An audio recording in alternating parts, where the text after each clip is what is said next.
The morning brought little relief, for the sun only occasionally peeped through the gray clouds, giving us too little warmth. By noon, our ATP was providing cover for our infantry units advancing on Feodosia. In front of us lay an open field. On the dry steppe, the infantry was moving relentlessly toward the sea, and from here the soldiers seemed like small dots disappearing over the horizon. In the first hours of the offensive, the harbor was bombed by our things, and we could distinguish burning houses, warehouses, oil tanks, and factory areas on the approaches to Serigol. And over the harbor of Feodosia, in the clear winter sky, hung a heavy black cloud of smoke. Suddenly, from positions in our rear, heard the sounds of gunfire. One of the vehicles attached to the ATT, standing in a hollow about 100 meters behind the positions, appeared in front of us, pursued by indiscriminate rifle and machine gun fire. We turned the gun to the rear, unable to see the enemy. Reaching us, Driver Fair fell out of the cab and shouted, "The Russians are behind us. They have captured the assembly point." He said that he managed to hear the noise of the alarm raised at the regimental headquarters. He knew nothing about the fate of the second driver, although he saw him also jump into the cab of his car in full view of the approaching Russians. Fair assumed that the truck was hit by a shell. Later we searched for the truck and found the driver lying on the steering wheel, killed by a single shot to the head. Finally, the attackers poured out of the hollow. At least 100 Russians rushed toward our 7-man gun crew and 1 machine gun nest with loud shouts of "Hurrah!" Rifle shots struck the side of the vehicle and ricocheted off the edge of the gun shield. Hans grabbed the machine gun. Placing his machine gun across the ammunition trailer, he fired a long burst. The first shrapnel shell of our gun hit the chest of the tall Russian, and his severed torso bounced off the ground. Through the rattle of the guns, the shouts of "Hurrah!" began to be heard more quietly. A pile of bodies in khaki-colored uniforms was growing in front of us. Despite our fierce resistance, they continued to advance under the cover of machine gun and rifle fire, like a swarm of insects unwilling to turn back. Through the magnifying optics of the scope, the Soviet soldiers looked big and terrible. The flashes of bursts from the muzzles of their automatic rifles filled the entire scope. I began to aim at the enemy soldiers one by one. Those who were closest to us soon lay motionless, but more ghosts kept appearing from the hollow. Suddenly, our machine gun jammed. Under a hail of rifle bullets, our ammunition carriers snatched new shells from the loading boxes, and the loaders, drenched in sweat, despite the cold, continued one after another to drive the shells into the hot breech of our gun. The non-commissioned officer lying beside me near the carriage wheel was firing short, monotonous bursts from his automatic rifle, and suddenly he leaned back, groaning with pain. We had no time to help the wounded man, only to shoot to save our lives. Having cleared the jammed feed chute, Hans opened fire again from his Spandau. The mountain of shell casings behind the gun continued to grow. Someone shouted, "Last box of fragmentation shells." The high explosive shells were quickly expended, and we continued to fire armor-piercing shells at the lone silhouettes. The stretcher-bearers knelt with carbines on the right side of the carriage and opened fire toward the flank as several Russians tried to surround us, throwing hand grenades which exploded before reaching us 20 yards away. The Russians desperately continued their attack to prevent the harbor of Feodosia from falling into our hands. In spite of their personal bravery, they were dying in vain. The rumble of the guns slowly died down, and in the meantime the survivors of the enemy crawled back under the protection of the hollow. They were then captured by our infantry units sent to calm the area. The wounded non-commissioned officer was still lying under the protection of our ATT. We cut open his boot and bandaged his leg, in which the bullet had hit just below the knee. The exit wound was visible, a lump of bloody flesh protruding from the foot.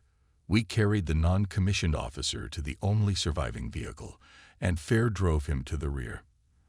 Then we learned that he had been evacuated further to the central hospital, where field surgeons had to amputate his left leg. For the next 12 hours we calmed the surrounding area and brought in more prisoners, many of whom were wounded. They were sent under escort to regimental headquarters. Our infantry companies dashed forward, reaching the shore of the Black Sea. On the spearhead of the attack was the I Battalion of the 436th Infantry Regiment. Its flank was covered by the 437th Infantry Regiment. Late in the afternoon, Serigal, the northern outskirts of Feodosia, was in our hands, and all approaches from the north and south were covered. This battle decided the fate of the still unoccupied city of Feodosia. In an official report, General von Manstein noted that our 132nd Infantry Division led the decisive breakthrough to the sea. On January 18, the remaining Russian units, still holding SM Bay, broke through the German defense line and began to attack combat units, destroying communication cables and creating interference in our rear. They suffered heavy losses under concentrated artillery fire, and after several days were dispersed and finally eliminated as an organized force. During the struggle at Serigal, the enemy landing troops suffered heavy losses. Dead bodies densely dotted the streets and seashore. At night from January 17 to 18, Russian tanks tried to break through the German encirclement, but exploded on anti-tank mines placed by our sappers on the southern outskirts of Serigal. The division headed northeast, and on January 19 and 20 we reached the defense lines to the east and northeast. Far Kamishi was ordered to be held until the Kerch operation began. On January 19, the 438th Infantry Regiment captured the area west of the coastal road from Far Kamishi and adjacent heights. The advance proceeded according to plan, meeting weak enemy resistance. During the morning hours, the division headquarters was redeployed to near Beybuga. All movements took place under pesky enemy air raids, despite snowfall and cloudy skies. The raids by Stuka dive bombers and artillery fire caused very heavy destruction to the structures of Feodosia and the surrounding areas. Several damaged transport ships lay in the harbor. The enemy had abandoned many military cargoes in the abandoned areas. On January 20, the activity of enemy aircraft increased. In the evening, an order from the Corps was received to start preparing defensive positions near Dalny Kamishi. January 21, the headquarters of the division was transferred to Feodosia. The temperature dropped to -30 degrees. The Wehrmacht report of January 19 on the battle for Feodosia reads as follows. German and Romanian troops under the command of Infantry General von Manstein, coordinating their actions with the Luftwaffe under the command of Air Force General Ritter von Greim, pushed back the Soviet troops and occupied the city of Feodosia.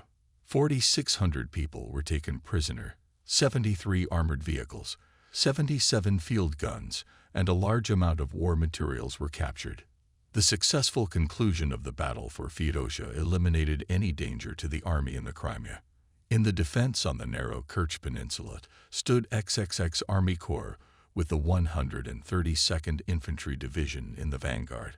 On our left, XXXI Army Corps with the 42nd Infantry Division and the 18th Romanian Infantry Division in reserve. The Russian attempt to break through from the Feodosia sector in the direction of Jahankoy, Perekop, and bypass the bulk of the 11th Army was unsuccessful. As a result of constant attempts to break through, the isolated forces of the Soviet troops was ordered to concentrate on the elimination of all pockets of enemy resistance still remaining in our rear. The order was received to stop for rest in Serigal. The troops had been brought to an extreme degree of exhaustion since the outbreak of war with Russia, especially in the fierce battles near Sevastopol and Feodosia. Infantry companies, as well as sapper units, tank fighters, reconnaissance battalions, forward artillery observers, and rear guard units repeatedly demonstrated how a good soldier should act in a given situation, regardless of the enemy's strength, if given the right training and given good command. My gun crew was enjoying a respite. We encamped near the company rear at Serigal, set aside for regimental reserves. Immediately after taking the town, we found another sturdy stone house with 2 rooms, standing near the railroad and very similar to our former dwelling.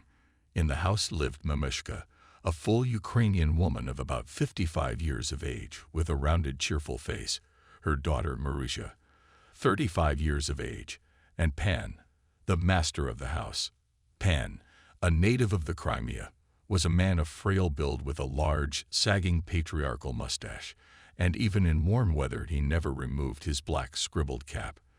This vaguely aged, small, angular man could be either 40 or 60 years old.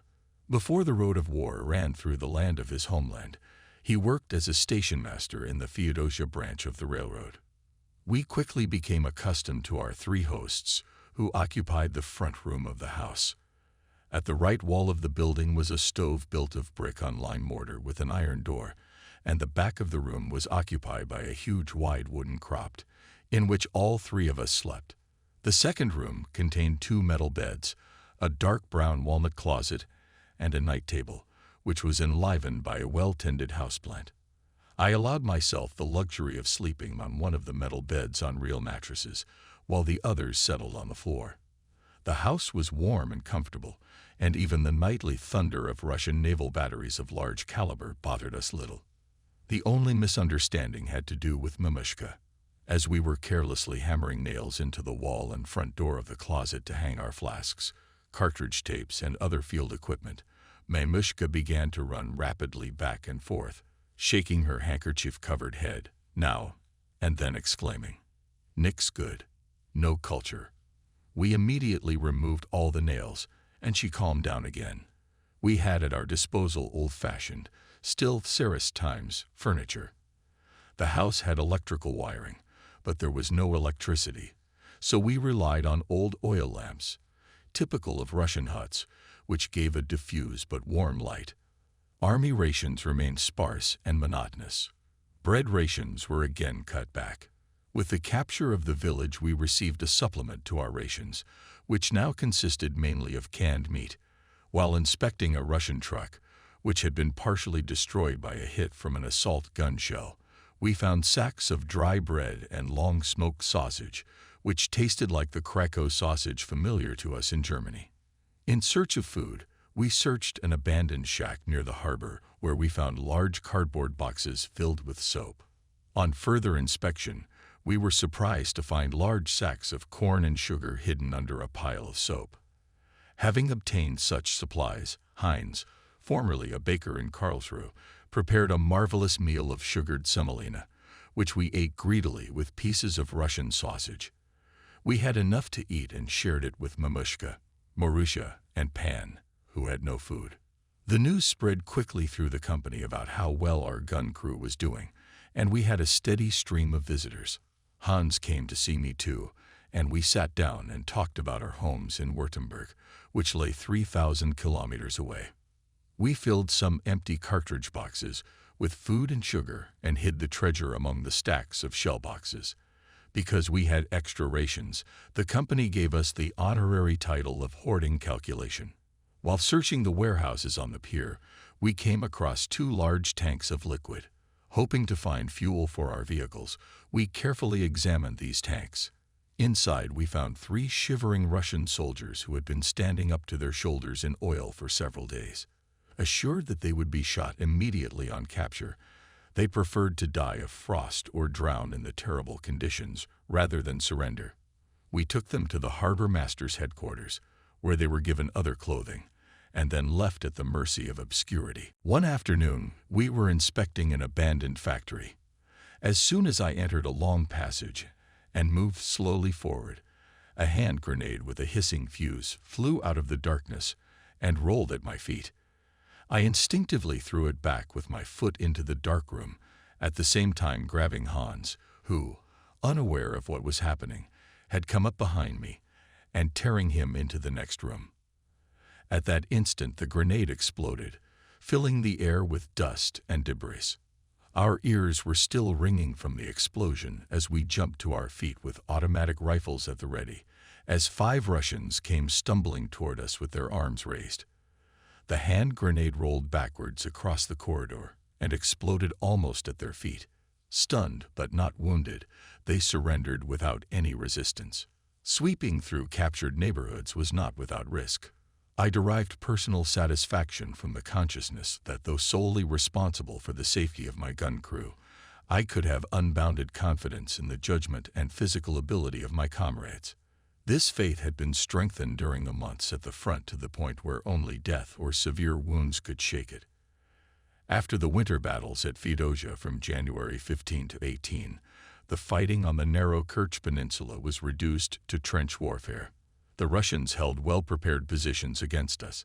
Their defense line consisted of a vast network of deep trenches, minefields, and tank traps. All breakthrough attempts made by the enemy from late February to early May, our division successfully repulsed. The Soviet troops, especially when attacking the left wing of Height 50.6, suffered heavy losses. Despite enemy attacks using tanks and a vastly superior number of rifle divisions, our defenses continued to hold. Local breakthroughs in the defense line, held by the 44th Infantry Division on our left, and in the area for which the Romanian Brigade was responsible, were eliminated.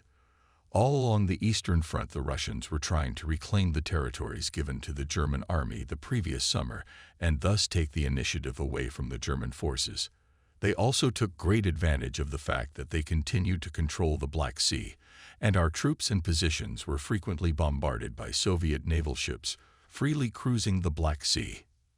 The liberation of Crimea remained paramount, as possession of it would allow the Soviets to throw air power against the weak flank of the southern front and also make the Romanian oil fields within reach of their bombers. The loss of Crimea to the Soviets was to be decisive in determining Turkey's still unclear role in the war. We later learned that the Russians had optimistically dubbed their offensive as Stalinist strike, and we had no doubt that the Soviets would do anything to recapture Crimea.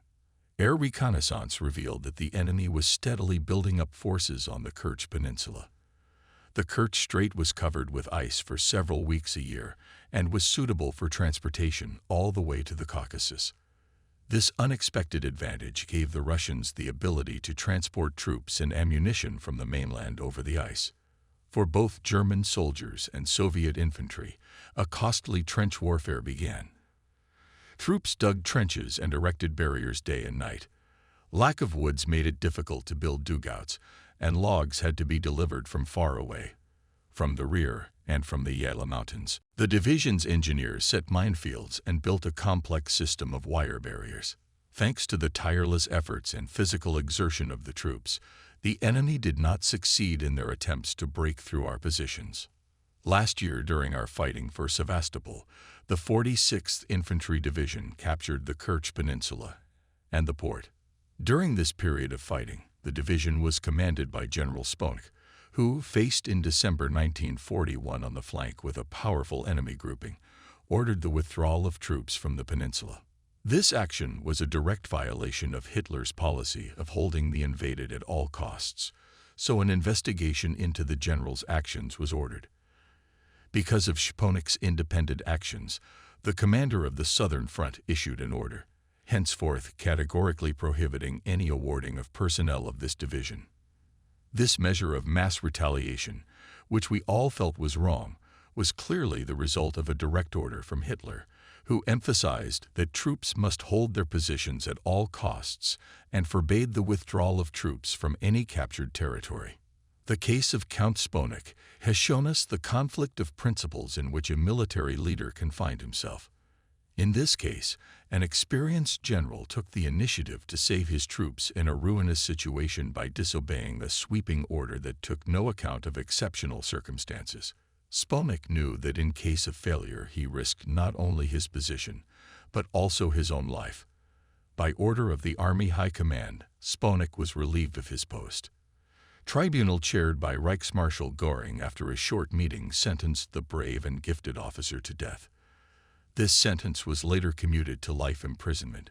General Sponek suffered the fate of many. He perished in the draconian National Socialist justice system. Although his fate remains unknown, he was most likely executed during the reprisals that followed the attempt on Hitler's life on July 20, 1944. Field Marshal von Bock, Commander-in-Chief of Army Group South, later issued this order on the 46th Infantry Division. The 46th Division has consistently demonstrated outstanding fighting qualities in defensive battles with the enemy since the beginning of January over the corridor. As such, the division has earned special recognition. Recommendations for promotion and decoration will be considered and approved immediately. As we continued to endure the hardships of a harsh war on the Eastern Front, our chances of remaining unscathed became increasingly elusive. Accounts of the fate of German soldiers who fell into Russian hands and died slowly and painfully in captivity were widely circulated. These stories of Soviet brutality only strengthened in the German soldier the will to fight and resist to the last cartridge and the last breath. As human beings, we were capable of great displays of courage, but we lacked the talent for suicide. The war in the East had degenerated to such an extent that we considered surrendering as tantamount to suicide. At the end of February, the ATT calculation entrenched its gun on a piece of terrain officially called Turtle. We sought shelter from the frost and the freezing wind in dilapidated barns where sheep used to live, and settled as best we could between the damp clay walls. The roof fell victim to numerous shell fragments, and we organized our defensive position with an almost circular sector of fire. From these heights, the Black Sea was visible on the right. In the foreground was the town of Dalny Kamishi with its factory. To the right on the seaside cliffs, at about 1,500 meters, was clearly visible fortified point Icebreaker. Besides Dalny Kamishi, Turtle, and Icebreaker, there were other infantry positions, such as Grasshopper near the former silo. To our left we could see a front that stretched beyond the frozen swamp, all the way up the hill called Hill 66.3. On a clear day we could see at least a third of the Parpact position. We set up our firing position about 50 meters from our dwelling and built a curved earthen rampart for 360-degree, circular protection from shell fragments and mines. Our position could be reached relatively safely through a continuous trench we had made in the rocky ground. We tried to make our position as safe and comfortable as possible under the available conditions, but we longed for the simple wooden huts in which we were housed at our former position. On February 22, I visited Hans. His firing position was on Korokil Hill, on the shore of the Black Sea in the Coast Guard. 2 days later, he was killed. Feldfebel Falk's platoon of tank fighters stood 3 to 4 kilometers from the front lines in the Coast Guard system, near a conspicuous White House near Far Kamishi. Orders had been given to the platoons concentrated in quiet coastal sectors to assemble for briefing, and on the morning of February 24, visibility was limited by fog and haze, making observation of distant targets equally impossible for both home and foreigners. Falk's platoon had assembled at the White House with 20 other soldiers to receive a briefing from the platoon commander when a single shell exploded almost at their feet. Of that platoon, 5 men, including Hans, died instantly or were so badly wounded that they died hours later. 12 others received wounds that proved to be non-fatal. After this incident, an order went out authorizing only small isolated groups to conduct classes. Shortly afterward, a second incident occurred when a number of forward observers who had gathered together on a single water tower near the Far Reeds factory were killed. To get a better view of enemy positions, observers from an artillery unit, infantry companies, and several mortar platoons had positioned themselves in an unprotected position. A direct hit by a single artillery shell on this position killed and wounded all the observers. After this incident, an order went out prohibiting the congregation of observers in this form. Operation Bustard Hunt was prepared to drive Soviet troops out of the Crimea. In the anti-tank ditches of Feodosia, the battalions underwent intensive training for the planned attack on the enemy earth fortifications at the Parpact site. Explosive charges were prepared to eliminate enemy wire fences, and assault ladders were made to take enemy trenches. At 6:30 a.m. on February 26, the enemy opened heavy artillery and mortar fire along the entire front. At 8:30, the fire shaft sharply dried up, and infantry units supported by heavy tanks came at us. Near the height, Telegrafnaya planned a breakthrough by 9 enemy tanks, one of which was destroyed by the 4th Battery of the Artillery Regiment of our division.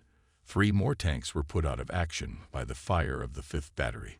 The remaining tanks withdrew. Of the 9 attacking tanks, 7 were destroyed or disabled and remained on the battlefield. By 10:00, the attack was repulsed throughout the sector, and the enemy retreated, suffering heavy losses.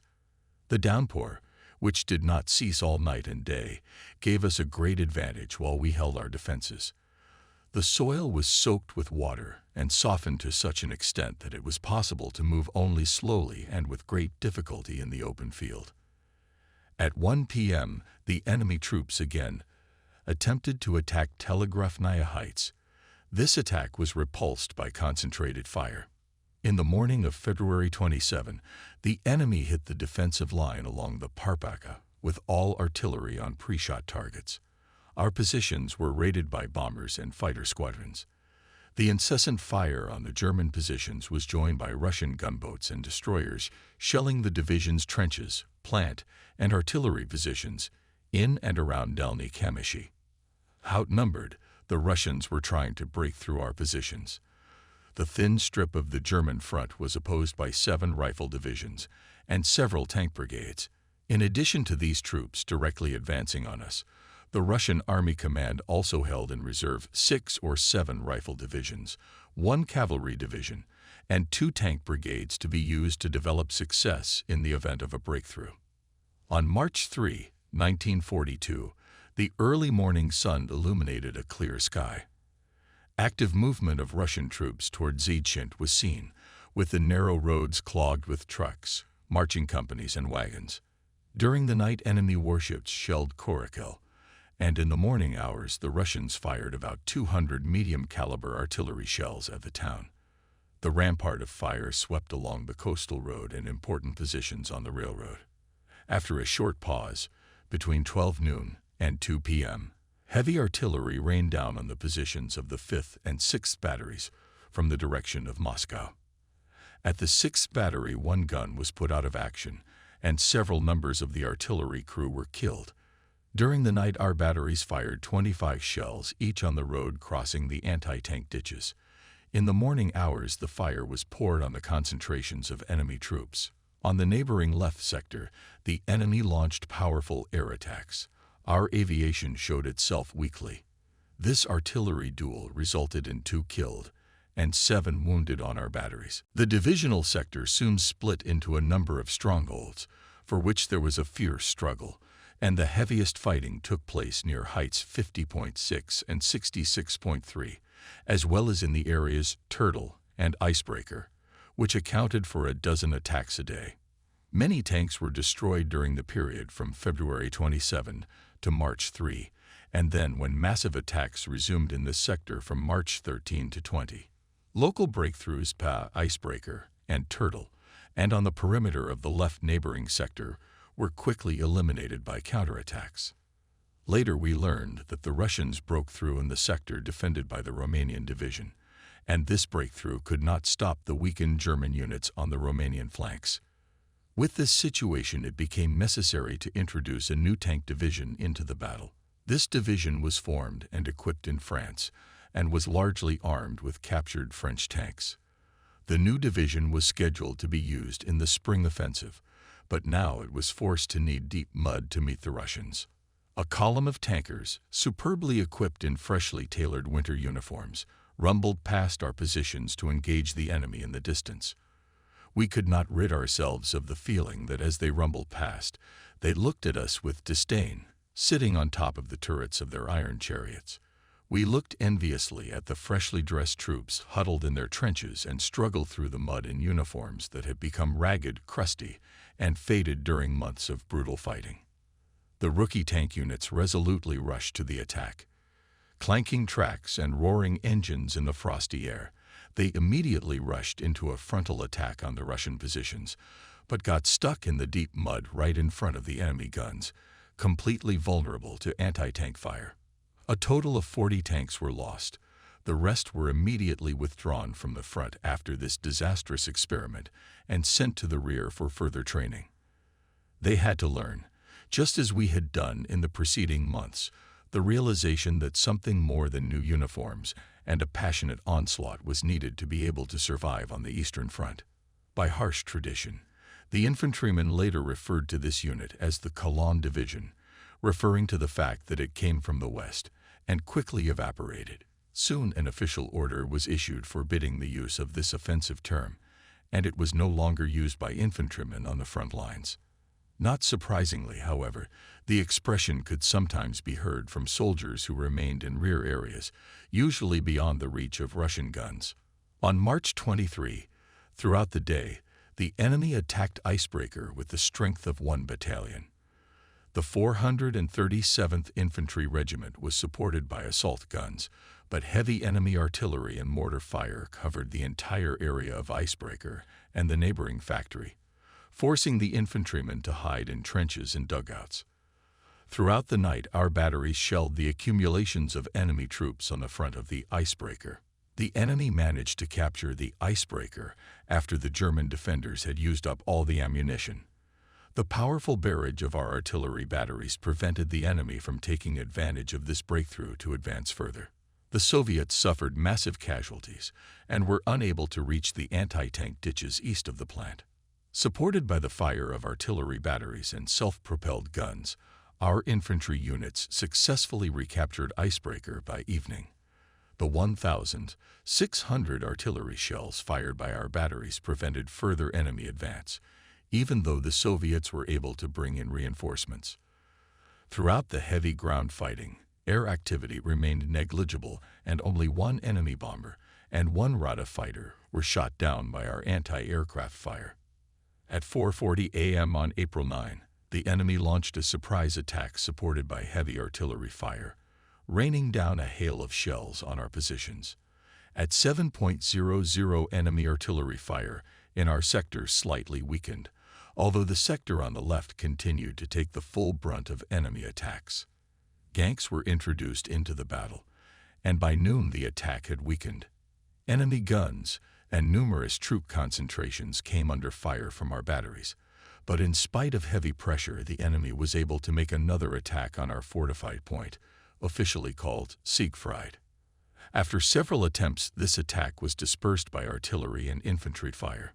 The 5th Battery poured fire on a cluster of tanks at the northernmost tip of the swamp. Enemy activity in the air was regularly observed, using mostly primitive aircraft like the I-16. These planes attacked all targets in succession with light bombs and machine gun fire.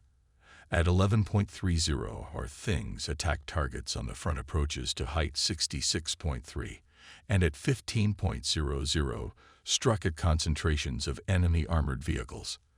Our own aviation regained air supremacy over our sector. The enemy used the days from April 9 to 11 for the last desperate attacks to break through the positions at Parpek and retake Crimea in the final phase of the Stalinist blow.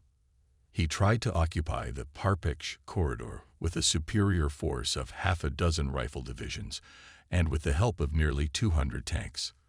The enemy was forced to stop the attacks because of heavy losses. Again, in the battles against our defense line, the Soviets used up all their available reserves. Our division played a major role in the successful defense of the Parpacha positions. Having finally had a chance to catch our breath, we looked forward to and rest away from the constant shelling and threats of massed infantry attacks. Although it was not possible to withdraw an entire division from the front, individual battalions from our infantry regiments were withdrawn and sent to rest temporarily in the rear.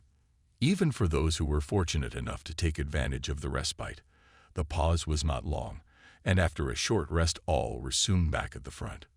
Word reached us that we were being taken off the front for a rest. We dragged our feet through the mud with difficulty, following the tracks of our gun tractor in the direction of the village of Near Kamishi. For the first time in many days, the rumble of distant artillery behind us subsided. While in Blizhny Kamishi, one member of our gun crew requisitioned, without permission, a goose from another unit's quarters. The unfortunate bird was plucked and promptly eaten by our voracious crew. Soon after the meal, a Hauptfeldwebel from the injured unit appeared in our lodgings, with a rank insignia on his sleeve, indicating that he was the senior man in his company, and also with the ribbon of the Cross of Military Merit neatly inserted in his buttonhole. He also brought a subordinate with him in tow to witness what was happening. The cleanly nibbled goose bones lying next to the shell box did not go unnoticed by them. I, as gun commander, was demanded to give my name and the name of my unit. With a grunt, the Hauptfeldwebel carefully wrote this information down in his report book, which all non-commissioned officers carried in their left breast pocket. We paid little attention to his threats of retaliation and disciplinary action, letting the words pass our ears. After many months at the front, it was hard to imagine anything worse than what we had recently experienced, and we knew full well that the greater punishment for us was service on the Eastern Front. The regimental headquarters was also located at Middle Reeds. A few days later, I received orders to report to the regimental command post. I tried to make a favorable impression, arriving on time, in a clean uniform, with a properly buckled belt and a cap worn on the head according to the regulations, as required by the rules of the German army. Alois, the company commander's orderly, whistled as he greeted me and then said, "Do you guys have enough food there?" He interrupted his occupation and rushed into the building, but soon appeared in the doorway, signaling me to follow him. At the desk sat the adjutant, concentrating on a stack of papers spread out between several telephones and maps. I made a nervous attempt to click my heels, but it failed miserably because of the ugly layer of mud stuck to the soles of my boots. Then I spoke loudly. Private Biedermann, reporting to regimental headquarters as ordered. Hauptmann let me stand in silence for several long minutes without taking his eyes off his desk. Then he put the papers aside and looked at me. "Fluter Biedermann, I have here." He picked out a document lying on the corner of the desk and waved it in my direction. "A theft report." "What was stolen?" "A goose," I answered without hesitation. "And who is responsible for this theft?" "I am," I answered. "And where exactly was it stolen from?" asked the Hauptmann irritably. In my head whirled different thoughts. I was not prepared to explain in detail what I considered to be no more than a minor offense. He inferred from my hesitation to answer that I was trying to favor the soldiers of my unit who had committed the offense, and proceeded to lecture me on virtue and the importance of discipline, and that failure to meet these criteria could not and would not be tolerated. I was told that a report had been received recommending severe punishment. I was seized with a kind of stupor. I had no idea that stealing a goose would be taken so seriously.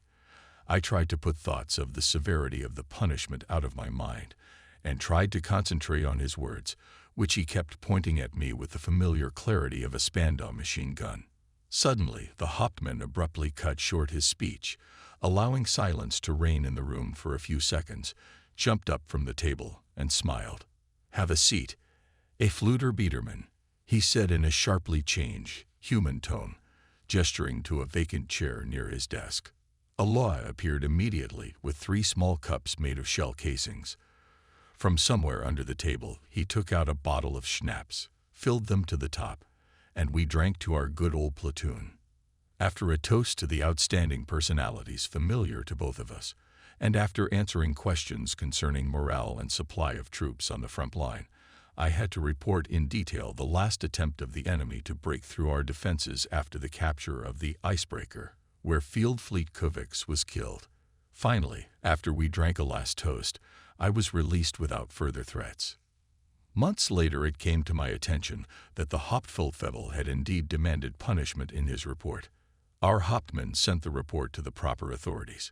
Coincidentally with this report, he also sent an eyewitness report of an incident which had been witnessed by several soldiers of the company on the same day, and the case concerned a Fieseler Storch reconnaissance airplane.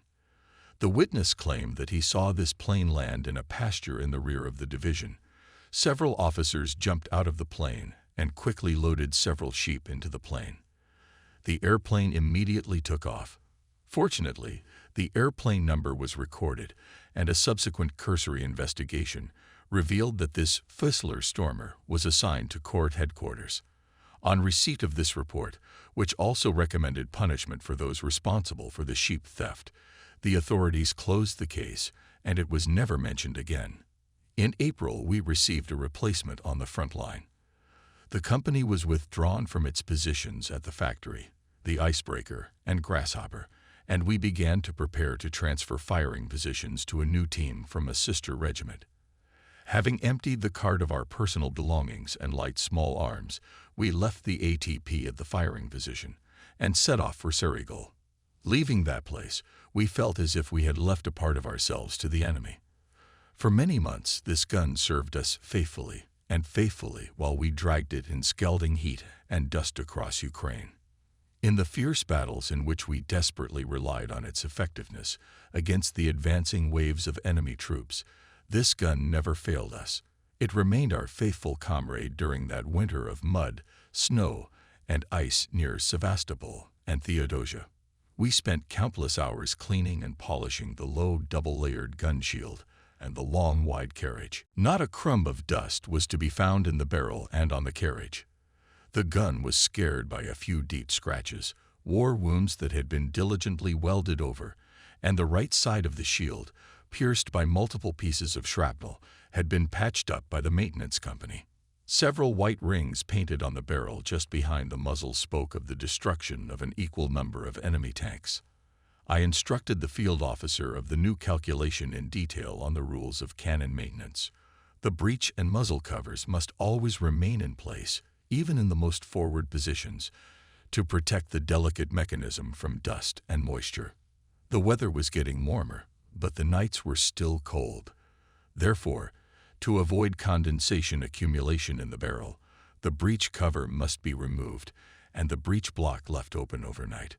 The morning sun warmed our exposed heads as we enjoyed the unusual luxury of walking at full height under a clear sky, without the burden of sapper tools and gas masks. Eventually we reached Serigal, the site of the former rear headquarters, where we were again able to wash and sleep, and visit the Soldiers' Club in Feodosia, which had a movie theater.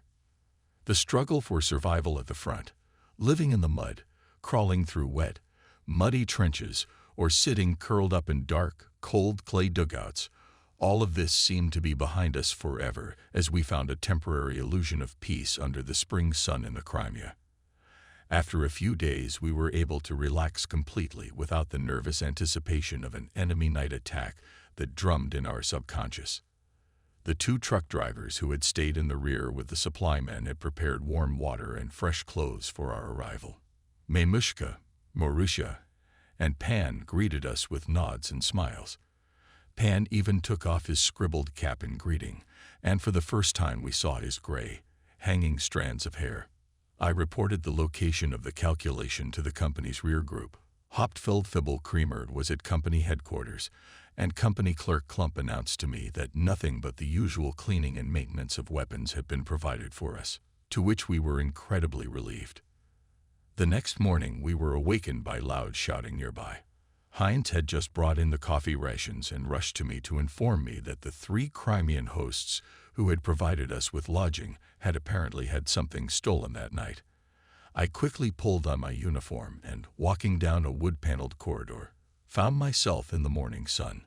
A detached small structure in front of the house adjoined an ancient stone wall dating back to Ottoman times, and at the back of the wall was a small wooden shed, the door to which was open wide.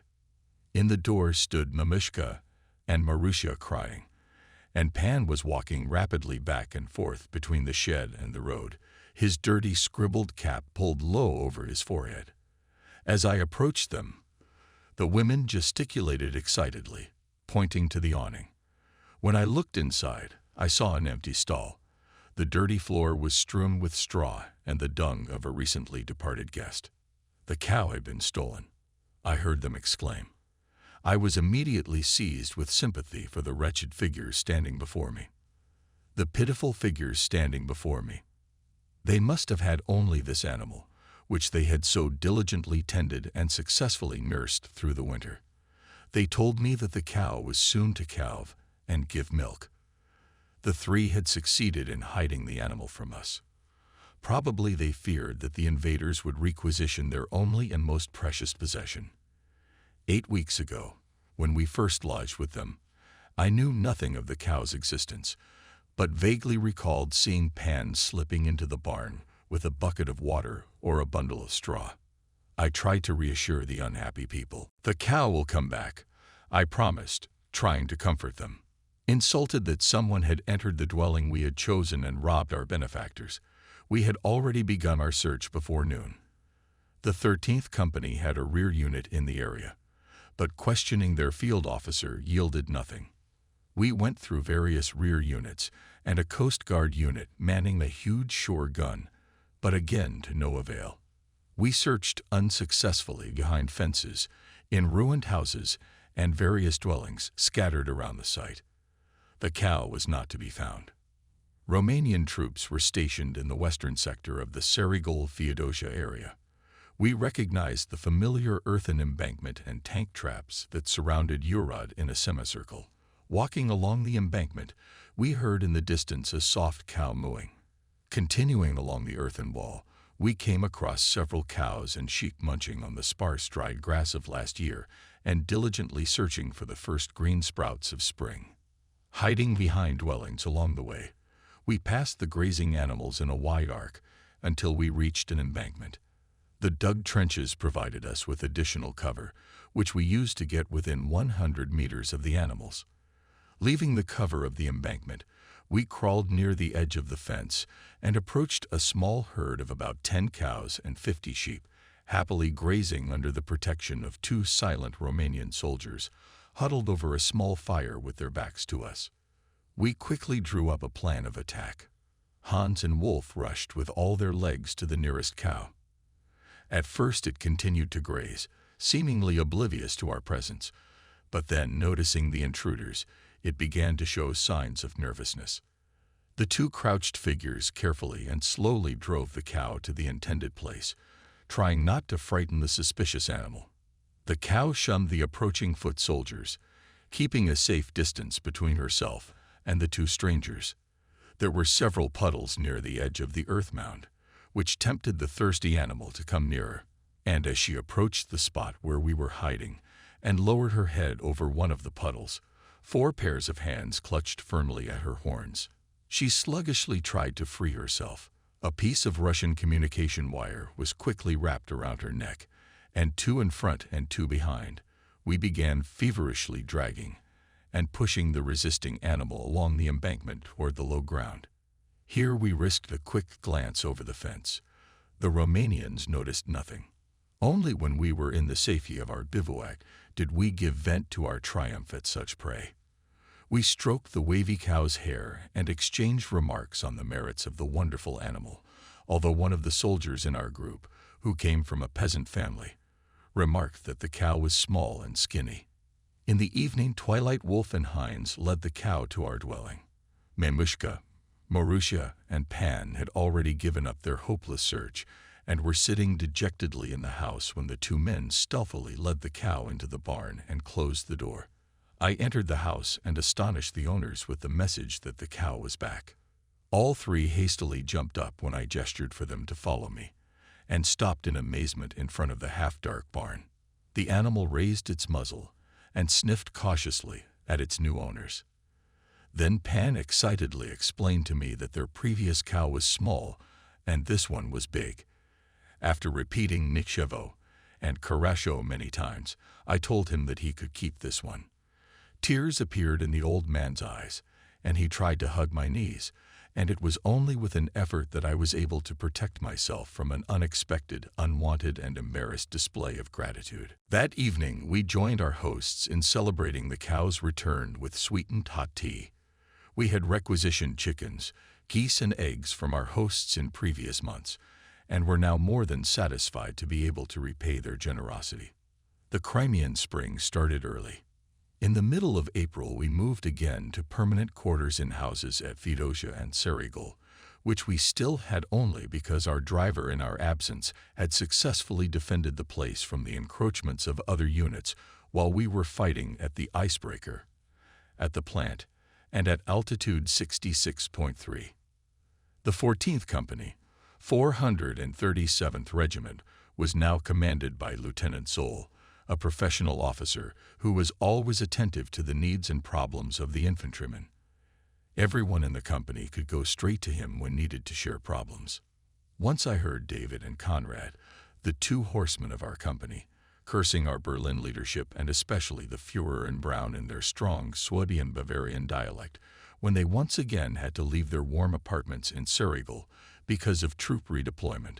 Of course, the Swabian greetings heard from these 2 did not go unnoticed, and some type with strong National Socialist convictions would have considered this outburst grounds for a report of defeatist sentiment, or even attributed it to demoralization. Such misdemeanors were punished by being sent to punitive units or worse. The reasoning used was that if such backbiting was allowed, it would breed resentment and spread defeatist sentiment in the troops. Our company commander, a professional officer to the bone, who deeply understood life at the front from the point of view of the trench soldiers, believed that if the soldiers had the energy to curse their situation, then life in the trenches remained normal. Although their criminal behavior was the result of straightforward and intemperate characters, in other respects the pair continued to prove themselves as reliable and brave lads. Conrad earned the Iron Cross for his actions while participating in my gun crew in the battle against the tanks on the Mackenzie Mountains. In February, he always managed to supply us with food and ammunition with his cart, despite the harsh and extremely difficult conditions that existed on the Parpak line. One night he arrived at our position earlier than usual. When asked the reason for this early appearance, he made it clear that in going around a swamp he had taken too much to the left. He denied that he had come by a shortcut through a Russian minefield, which was clearly marked and fenced in with marking white tape forbidding passage, and yet it was the only road he could take to cover that distance in a limited period of time. The only way we could explain his successful crossing of the minefield was that the ground above the surface of the mines was frozen, or the ice between the pressure plates and the detonators had not thawed. Throughout his time fighting on the Eastern Front, he seemed to be protected by a personal guardian angel, and this soldier became one of the few in the company to survive the war. Again at night came frost and complete darkness. Although after unloading the wagon Conrad insisted that he would go back to headquarters, I ordered him to stay with us until dawn. He obeyed unquestioningly and was rewarded for his obedience with warm schnapps. After taking care of the horses, covering them with ponchos made of old woolen blankets, he secured the cart in place by inserting a stopper between the spokes before returning to the warmth of the stove in the dugout. Despite the night's rifle and machine gun fire, when tracer bullets could be seen bouncing off obstacles and flying in a curved trajectory into the darkness, the horses remained calm. After they had faithfully served the German Wehrmacht for many months, these horses were already accustomed to the night noise of the front. They only stepped lightly in the darkness and chewed contentedly on the straw from the roof that Conrad had brought them. Even they were feeling the effects of the overstretching of our transport communications, for all we could give them was rough straw. As it began to get light, Conrad returned to the horses and found that their front hooves had frozen into the deep mud. He had to free them by cutting them out of the ice with a pickaxe, and the sun was already rising behind the Russian positions when he rode off, shouting commands to his pair of horses. His departure was marked by the distant boom of a Maxim machine gun in the front line, and a few bullets crashed into the ground nearby. In the light of the coming day, he made an attractive and not very distant target for the ever-vigilant gentleman in the trenches opposite us. The next evening Conrad's wagon again arrived at our position, delivering the materials we so badly needed. Soon after his arrival, he clearly lost his temper as he listened to our complaints about the bread smelling of gasoline. In an even greater wound to his pride, I accused him of putting the bread next to the canister of fuel oil when loading it. He returned the next day without a canister of fuel, and we spent the night in the dark, using the last of the diesel fuel to heat the food and keep a semblance of warmth in the dugout. Despite the heap of insults we heaped on Conrad yesterday, the bread still tasted like it had been dipped in diesel. Only a few weeks later did we learn that the personnel of the bread company had discovered some grain stores in the port of Kerch. Before leaving, the Russians poured fuel on the grain and set it on fire. Fortunately, only the top layer was burned, and the rest of the grain only soaked in smoke and smelled bad. But in the opinion of the German army intendants, this discovery was just unexpected luck, and the grain was considered quite suitable for use. To improve the critical food supply situation, the grain was used to bake bread that smelled like diesel fuel and tasted like gasoline. We had no idea that before our odyssey in the Soviet Union was over, we would still yearn for the taste of a piece of bread half as good as this one. After we had redeployed to Serigal, there was one more duty to fulfill to our comrades. We gathered bouquets of the first spring flowers from the surrounding hills and found the divisional cemetery in Feodosia. The battles in Parpaka, the offensive on Kerch, and the capture of Feodosia cost our division dearly. Those who died on the battlefield and died of wounds in hospitals were buried in a park-like garden near the building built in the Tsarist times. The huge, impressive-looking house was built in the Ottoman style and was situated on a hill overlooking the bay, surrounded by pine trees and majestic cypresses. Our divisional cemetery was laid out shortly after the capture of Feodosia, January 18. Many of the graves were still marked by simple wooden crosses with a single inscription, "Unknown German Soldier." There rested several hundred of our comrades who had been lying wounded in hospitals when the Russian paratroopers landed in early January. During the landing, which forced Count Sponek to effect a fatal withdrawal, the wounded were left in the care of the medics. After being captured by the Russians, many were immediately shot where they lay. Others, including many who could not walk, were stripped of their clothes, dragged to the seashore where they were doused with water and left to die in the cold. These atrocities took place before the eyes of the few survivors, and their accounts are corroborated by reports from many division soldiers who discovered these victims after the city was recaptured. The graves of these unidentified soldiers were at the edge of the cemetery. In the center were buried those soldiers of our division who had given their lives in the preceding 4 months of the war. In the most prominent spot of the cemetery stood a massive monument, and on its base of white limestone were carved the words, "They fell for Great Germany in the battle for Theodosia, 132nd Infantry Division." Years later, I got a picture of the memorial from General Lindemann's personal effects, and on the back of it the general had written, "Worth dying for." We would find the graves of our company mates and mark them with flowers, carefully laying them on the recently disturbed ground. To this day, soldiers lie in Russian soil, having died in the attacks on Feodosia and Kerch, at Parpaka, at the White House, at altitude 66.3, and on the Icebreaker. Ironically, impressive cemeteries and impressive memorials were built for those who fell in battle, but those who died in the rear from wounds or disease were not even left with boots on their feet. By official order, boots were supposed to be removed from the dead for further use by someone else, because leather became a rare commodity. And with the further progress of the war, it was rare for the dead to be left with even a cloak tent to wrap them in. Corpses, dismembered and torn in battle, were placed in shallow graves and covered with earth. Ash-colored faces, with half-open mouths and empty eye sockets staring unseeingly into the sky, they seemed to ask, "Why did I have to die?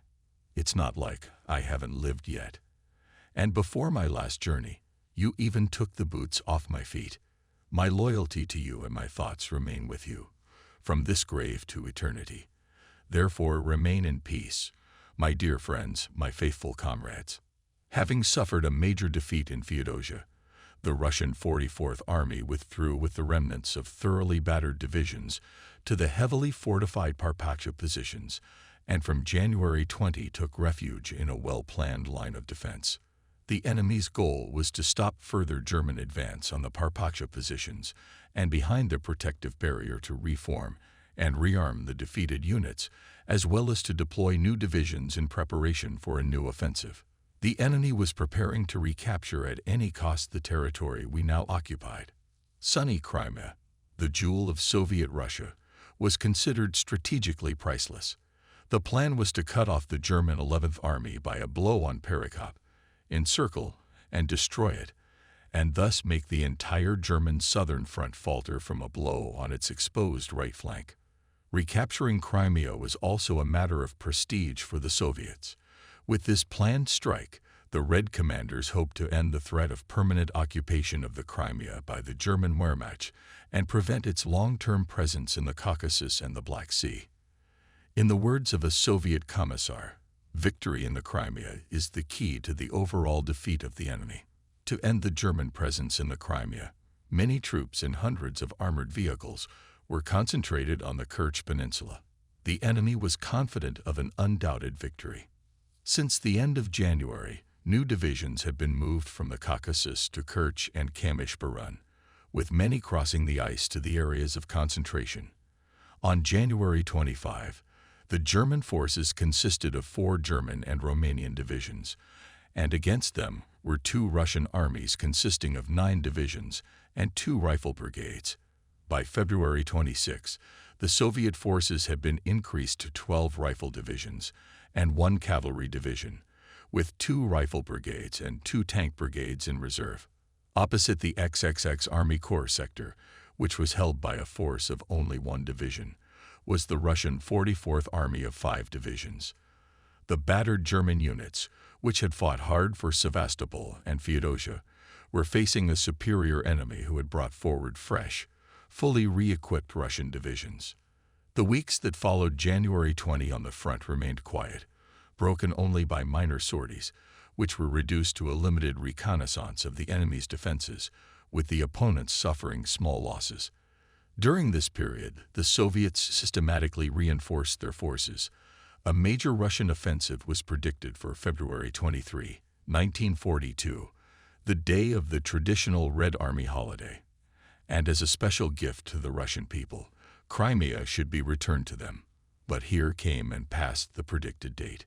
Because of endless rains and low clouds, the offensive was postponed. On February 27, the offensive began along the entire front with unimaginable fury. Numerous chains were coming at us: 7 rifle divisions, 2 rifle brigades, and 2 armored brigades. On the positions of XXX and XXXXXI Army Corps fell merciless artillery fire, and the main blow came to the last corps. The purpose of the offensive was to take the railroad junction in Vladislav-Livka, an important point on the route, which was the supply of German troops. Further combat operations in the direction of Feodosia and Tihankoy had the purpose to destroy German troops in these strategically important areas. As a result, the offensive of 3 Soviet divisions, which had 60 tanks, 22 batteries of all calibers, and strong air support, was thwarted by a single German division, the 132nd Infantry Division. All attacks were repulsed with heavy losses for the enemy. The Soviets were eventually able to break through the northern flank of XXXXI Corps, but were quickly repulsed, and the breakout point was closed. During the attacks, the enemy forces suffered heavy losses in men and equipment, and in order to accomplish their remaining tasks, these formations needed to be first of all rearmed and replenished. First of all, the enemy positions east and west of the anti-tank ditch were reinforced. The failure of these enemy attacks, which did not result in a major breakthrough, and the ensuing decline in activity, helped German commanders conclude that the enemy infantry was close to exhaustion. Despite the immeasurable losses, the Soviet plan to recapture the Crimea was not abandoned. By mid-March, enemy forces on the peninsula had been reinforced with 13 rifle divisions, 1 cavalry division, 3 additional rifle brigades, and 4 armored brigades. The replenished enemy forces resumed their assault on the positions of the XXX and XXXXI Corps.